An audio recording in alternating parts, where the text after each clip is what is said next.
गांव के एक कोने में एक पुरानी झोपड़ी थी। उसी में रहती थी दो बहनें अनाया और प्रिया। माँ बाप कुछ साल पहले आई महामारी में गुजर गए थे। उनके जाने के बाद दोनों बहनें खुद ही एक दूसरे की सहारा थीं। एक दिन अपने ही धुन में झूलती हुई प्रिया मंदिर से लौट रही थी।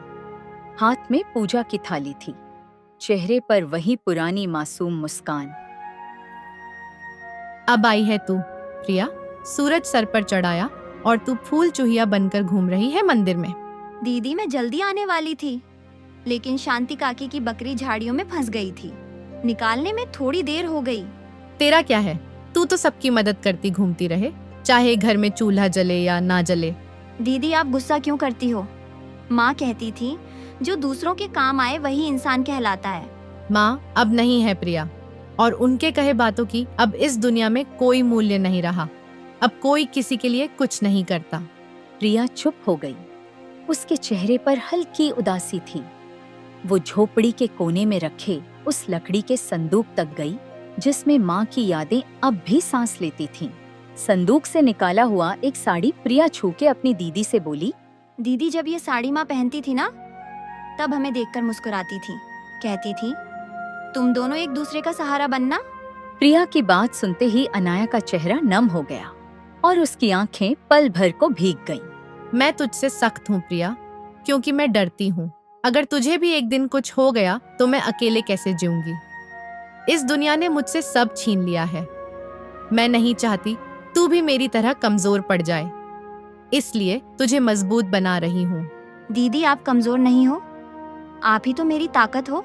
अगर आप मेरा हाथ थामे रखो तो दुनिया की आंधी भी मुझे हिला नहीं सकती। प्रिया की बात सुन के अनाया के चेहरे पर उसके माता पिता के जाने के बाद पहली बार हल्की सी मुस्कान आई। उसी समय गांव की पगडंडी पर 3 परछाइयां उनकी झोपड़ी की तरफ पड़ रही थीं। रघुवीर, कमला और उनका बेटा अरुण। वह थे बहनों के सगा चाचा चाची। अरे अनाया, कैसी है मेरी बच्ची? तू ठीक तो है ना?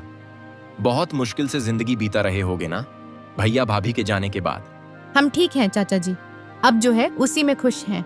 खुश? झोपड़ी में? तुम्हारे हिस्से की जमीन को हमारे नाम कर देती तो हम तुम दोनों को अपने यहाँ रहने देते। तुम दोनों बहुत खुश रहती हमारे साथ। हाँ माँ, तुम सही कह रही हो। इनका घर भी पुराना हो चुका है और अब ये जमीन भी यूं ही पड़ी है, बर्बाद हो रही है। यह सब सुन के अनाया की आंखों में आग सी चमक उठी। हमें किसी की जरूरत नहीं। बाबूजी की जमीन हमारी माँ और बाबूजी की आखिरी निशानी है, उसे हम यूं ही नहीं छोड़ेंगे। अरे बेटी, तुम्हारी जो खेतों की जमीन है वह भी तो बंजर ही पड़ी हुई है ना। और वैसे भी दुनिया समझदारी से चलती है और औरतें खेत नहीं जोतती। देख लेना, एक दिन रोती हुई आओगी हमारे पास, तब समझ आएगा कि रिश्तेदारों से मुंह नहीं मोड़ा करते। अनाया को यह सब सुनाकर तीनों वहां से निकल गए। लेकिन प्रिया ये सब घर के अंदर से सुन रही थी। ये सुन के उसका चेहरा उतर गया। दीदी क्या सच में हम अकेले पड़ जाएंगे? वो लोग हमारी जमीन लेना चाहते हैं ना? हाँ प्रिया, पर जब तक मैं जिंदा हूँ कोई हमारी जमीन छू भी नहीं सकता। तुझे कुछ नहीं होने दूंगी। रात को चूल्हे के आगे बैठी हुई प्रिया अपनी दीदी से बोली, दीदी माँ की साड़ी मैंने संभाल के फिर से संदूक में रख दी है। और हाँ दीदी, कल भागवत कथा है गांव में, चलोगी ना? मन को थोड़ा शांति मिलेगी सुन के। लोग बातें बनाते हैं प्रिया, ताने मारते हैं और सोचते हैं कि हम प्रसाद के लालच में जाते हैं। पर हम तो अच्छे हैं ना? हमने कभी किसी की मदद नहीं ली है। हमें डर कर नहीं, डट कर जीना चाहिए दीदी। नहीं, हम नहीं जाएंगे। ईश्वर सब में है। तुम यहीं से भगवान को पूजना और मंदिर भी जाना, लेकिन वहाँ कथा में जाने की जरूरत नहीं। यही सब बात करके दोनों बहनें जैसे तैसे रात का खाना खा के सोने जाती हैं।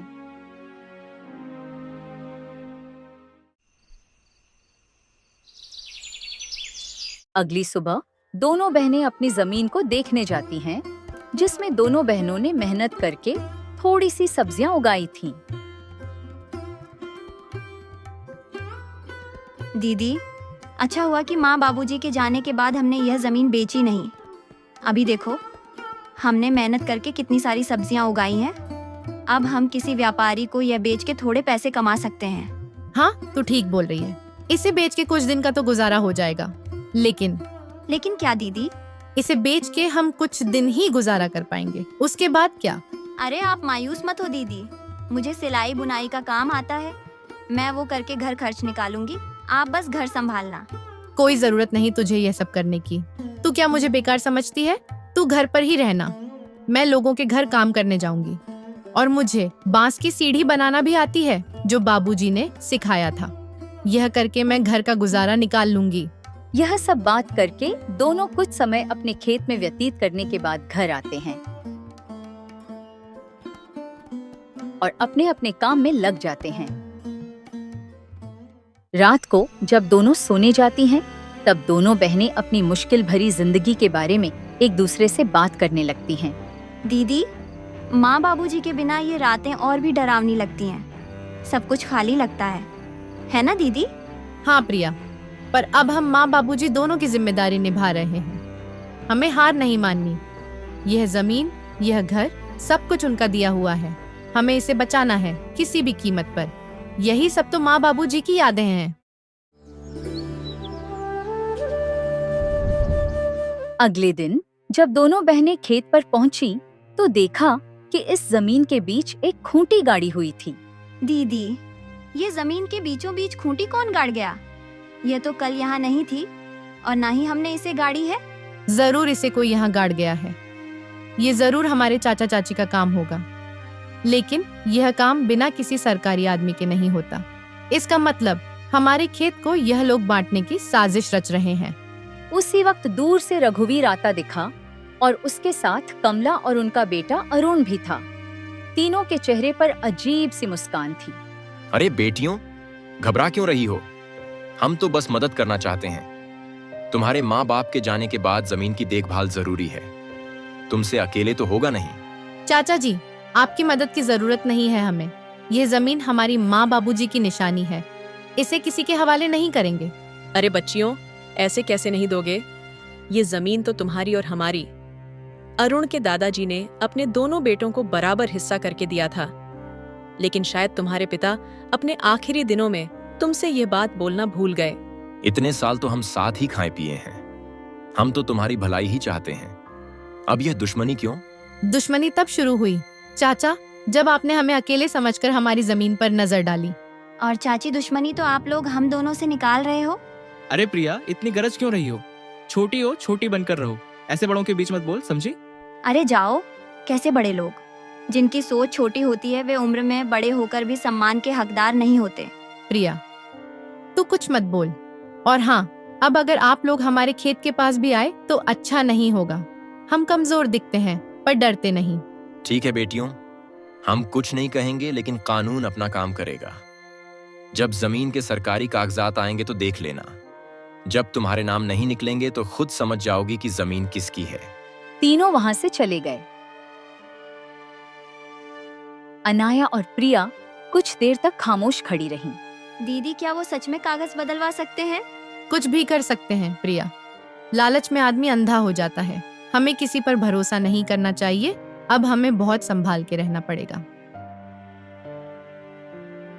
उसी दोपहर दोनों बहनें सरपंच हरिराम चौधरी के पास पहुंची। चौपाल में ग्रामीण समुदाय बैठा था और वहां पहले से ही रघुवीर बैठा हुआ था। सरपंच जी, हम आपके पास न्याय मांगने आए हैं। हमारे चाचा चाची जमीन हड़पना चाहते हैं और शायद पटवारी से मिलकर फर्जी कागज बनवा रहे हैं। हम अनाथ हैं, इसका मतलब यह नहीं कि हम बेबस हैं। हमें अपनी माँ बाबूजी की जमीन किसी हाल में नहीं देनी। कृपया आप हमारी मदद करें। रघुवीर जी, अगर यह सच है तो यह गांव की मर्यादा के खिलाफ है। परिवार के नाम पर ठगी करना यहाँ नहीं चलेगा। सरपंच जी, यह लड़कियां हमें बदनाम कर रही हैं। हम तो बस जमीन की चिंता कर रहे हैं। इन दोनों बच्चियों को क्या पता जमीन के बारे में? ये जमीन के बारे में तो इनके पिता और मैं ही जानते थे। मेरा भाई तो अब इस दुनिया में नहीं रहा, इसीलिए अब मुझे ही तो सब कुछ देखना पड़ेगा। ग्रामीण समुदाय में फुसफुसाहट होने लगी। हमने इन बच्चियों को बचपन से देखा है, ये झूठ नहीं बोल सकती। रघुवीर के मुंह में राम, बगल में छुरी। हम सब समझते हैं इसके बारे में। सरपंच ने इस बात को अगले दिन पंचायत में विस्तार से निकालने की बात की और फैसला अगले दिन देने की बात कही। बहनों की आंखों में पहली बार उम्मीद की चमक थी।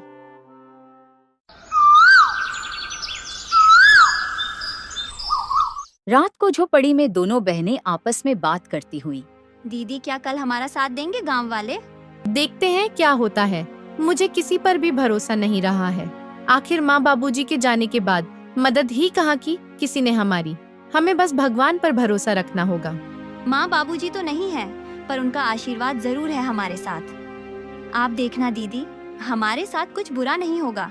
रात गहरी हो चली थी।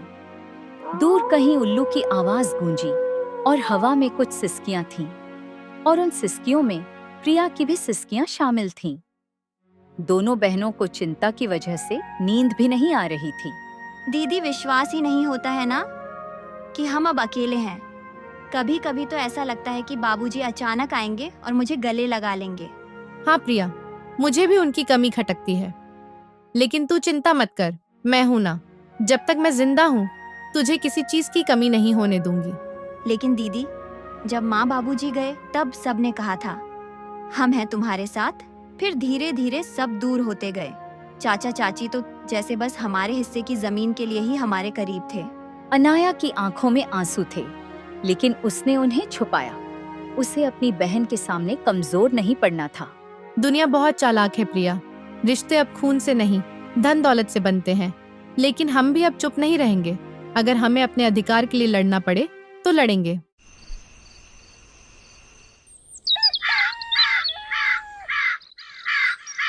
सुबह होते ही गांव में एक अफवाह फैल गई कि रघुवीर अब पंचायत से कहकर जमीन अपने नाम करवाने की तैयारी कर रहा है। गांव की गलियों में लोग काना फूसी करने लगे। अरे सुनो, रघुवीर ने तो कमाल कर दिया। अपने ही भाई की बेटियों को बेघर करना चाहता है। हाँ दीदी, कैसा रिश्तेदार है, अपने ही भतीजियों को बेघर करने में तुला हुआ है। इन बातों की भनक अनाया को लगी तो वो प्रिया को लेकर सीधा सरपंच के वहां पहुंची। सरपंच जी, हमें आपसे इंसाफ चाहिए था। मेरे माँ बाबूजी की जमीन पर मेरे चाचा जबरदस्ती का दावा कर रहे हैं और आप लोग उनका साथ दे रहे हैं। मुझे आपसे यह उम्मीद नहीं थी। हम कोई अबला नहीं है, हम ऐसे चुप नहीं रहेंगे। सरपंच जी, ऐसे कैसे? कोई भी आकर हमारी जमीन हड़प लेगा।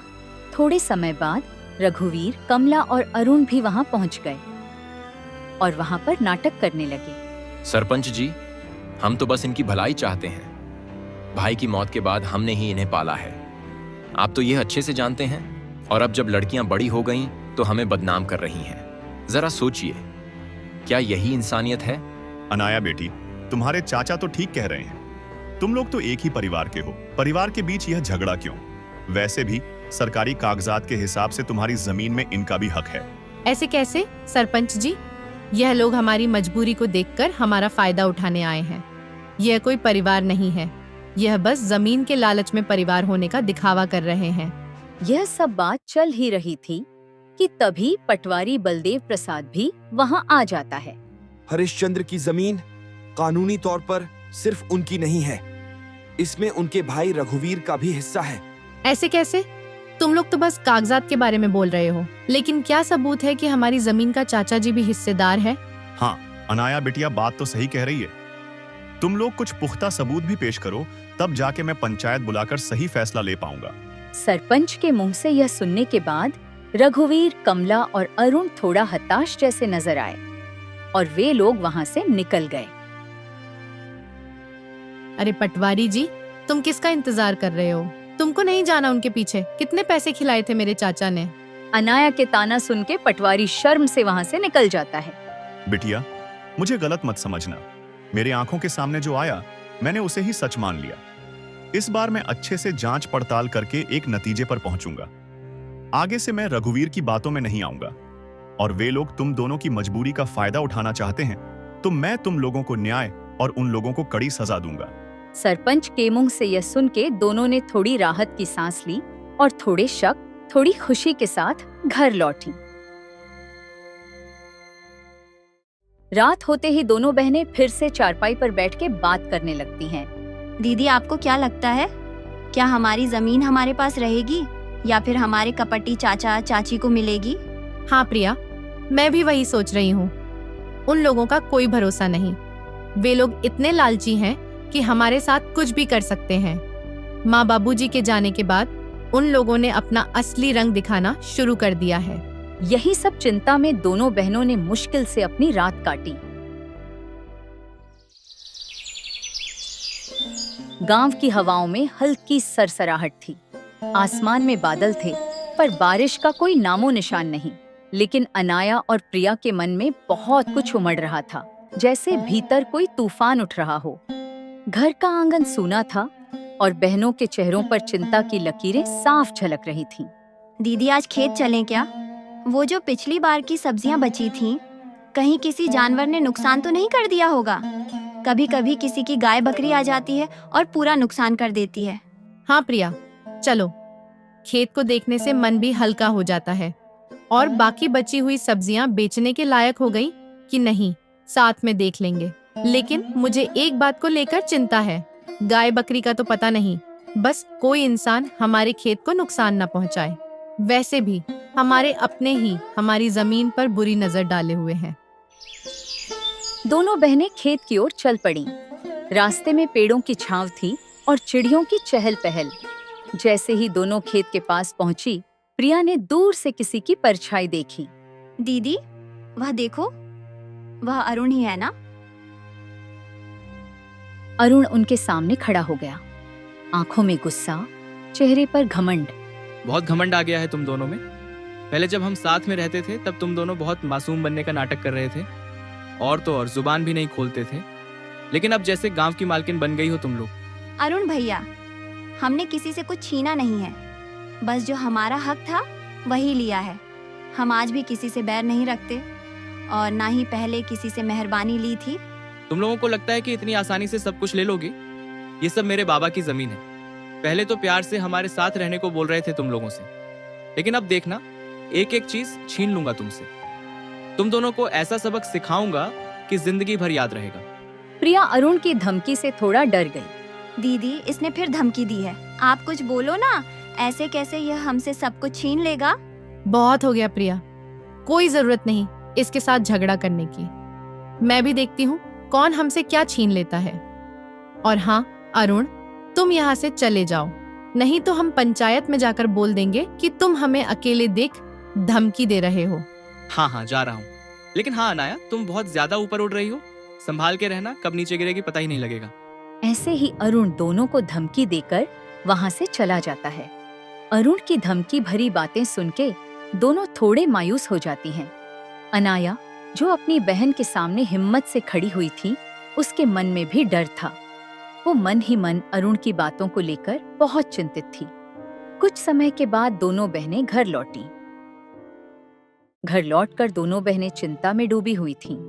रोज की धमकी और षड्यंत्र ने दोनों के जीवन में बहुत सारी चिंता और दुख ला दिया था। दीदी, ये लोग हमारे पीछे क्यों पड़े हुए हैं? हमने किसी का क्या बिगाड़ा है?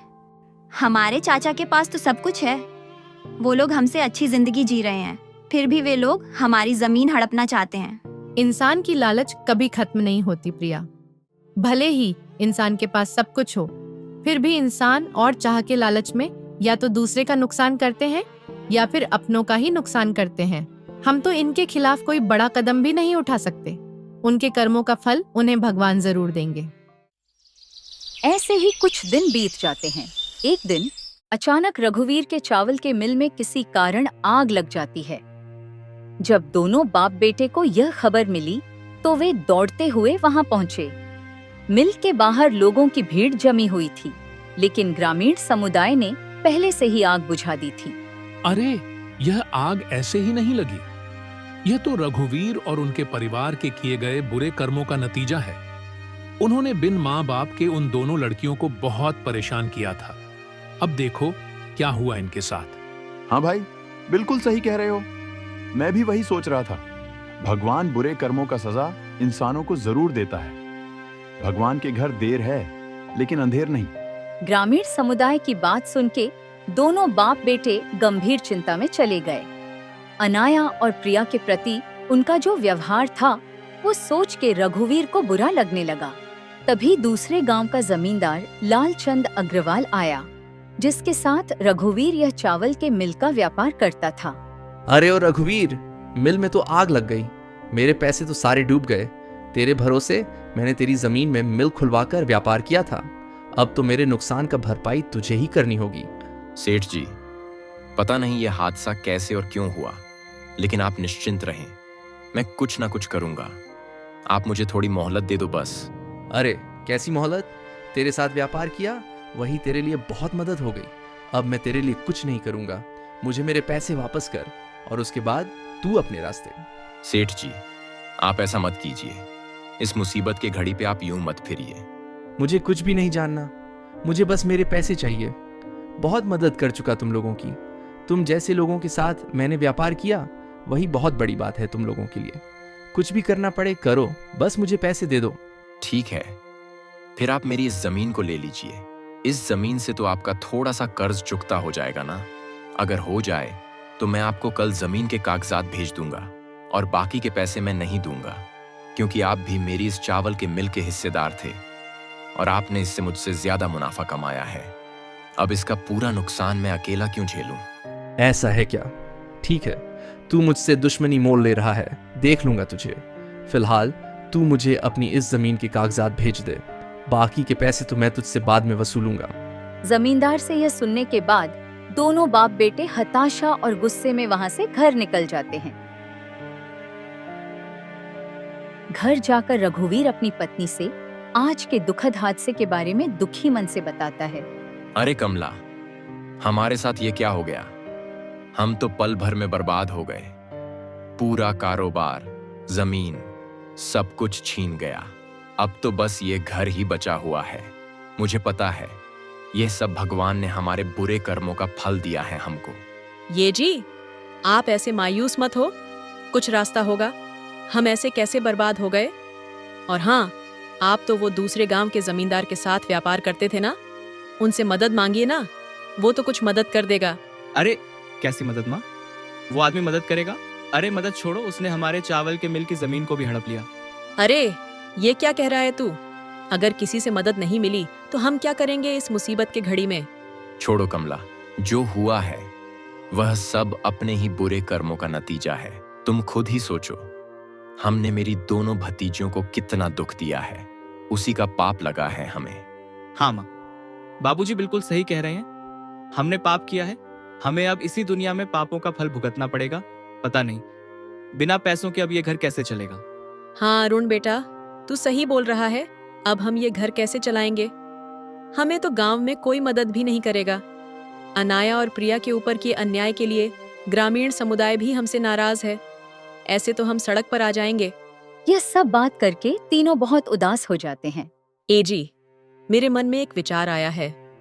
क्यों ना हम अनाया और प्रिया के पास जाकर उनसे मदद मांगें और साथ में उनसे हाथ जोड़ के माफी भी मांग लें। मदद? कैसी मदद कमला? वे दोनों हमारी कैसे मदद करेंगे? उनके पास तो मदद करने के लिए कुछ भी नहीं है और ना ही वे मदद करेंगे। आखिर इतना दुख जो दिया उनको हमने। अरे क्या बोल रही हो तुम? पागल हो गई हो क्या माँ? कितना परेशान किया है उनको। अब किस मुंह से जाऊंगा उनके पास मदद मांगने? और वे तो खुद ही कितनी मुश्किल से जी रहे हैं, हमारी क्या मदद करेंगे वे?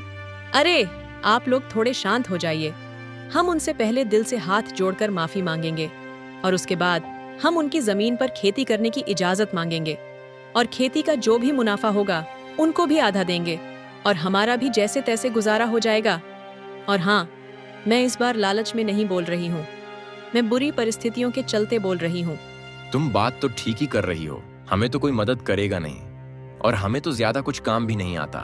बस थोड़ा खेती बाड़ी जानता हूं मैं, और अगर वे लोग मदद के लिए मन जाए तो अरुण भी मेरी खेती में मदद कर देगा। हाँ बाबूजी, मैं करूंगा मदद। चलिए बात करने जाते हैं उनसे, और अगर वे मदद नहीं भी करें तो कम से कम माफी की उम्मीद तो रख ही सकते हैं। यह बोल के तीनों अनाया और प्रिया के घर पहुंचे। चाचा चाची बेटे के साथ झोपड़ी के दरवाजे पर खड़े हैं। तीनों के चेहरे पर शर्मिंदगी और मदद की गुहार है। अनाया उन्हें देखकर सतर्क हो जाती है। चाचा जी, आप लोग अब यहाँ क्या लेने आए हो? अनाया बेटी, हमारा चावल के मिल पे आग लग गई है। हम तो पूरा बर्बाद हो गए। हाँ, मुझे पता चला आपके बारे में और मुझे इस बात का खेद है, लेकिन आप हमारे पास क्यों आए हो? क्या आपको लगता है कि आग हमने लगाई है? नहीं अनाया, तू हमें गलत समझ रही है। हम तो तुम दोनों से माफी और मदद की आस ले आए हैं। मदद? कैसी मदद चाची? क्या मदद चाहिए आपको? हम तो खुद ही जैसे तैसे जी रहे हैं और आप किस हक से मदद मांग रहे हो? हम हैं ही कौन आप लोगों के? कमला ने गिड़गिड़ाते हुए अनाया और प्रिया को सब कुछ बताया और यह सब बात होते समय रघुवीर और अरुण शर्म से अपना सिर झुकाए हुए थे। हम मदद करेंगे चाची, जो हुआ सो हुआ। आखिर आप लोग हमारे चाचा चाची हैं, हम आपके साथ हैं। क्या बोल रही है तू प्रिया? पागल हो गई है क्या? भूल गई कितना दुख दिया है इन लोगों ने हमें, और हमारे बुरे समय में यह लोग कहाँ थे? अब क्यों मदद करेंगे हम इनकी? ऐसे मत बोलो दीदी, आज माँ बाबूजी होते तो वे भी इस मुसीबत में इनकी मदद करते। और माँ बाबूजी कहा करते थे कि माफी बहुत बड़ी जीत है और माफ करने वाला ही असली विजेता है। फिर भी प्रिया, मैं इन लोगों की करतूत नहीं भूलूंगी। मैं मदद करने के लिए तैयार नहीं हूँ।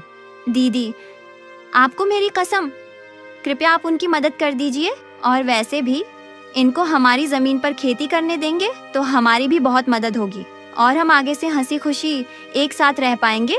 मान जाओ ना दीदी। मुझे माँ बाबूजी की कमी बहुत खलती है, इनके साथ होने से मुझे अच्छा लगेगा। अनाया प्रिया का मासूम भोला भाला चेहरा देख उसकी खातिर मान जाती है। ठीक है प्रिया, तेरे कहने पर। रघुवीर, कमला और अरुण ने भी हाथ जोड़कर दोनों से माफी मांगी और वादा किया कि आगे से कभी भी उनका बुरा नहीं सोचेंगे।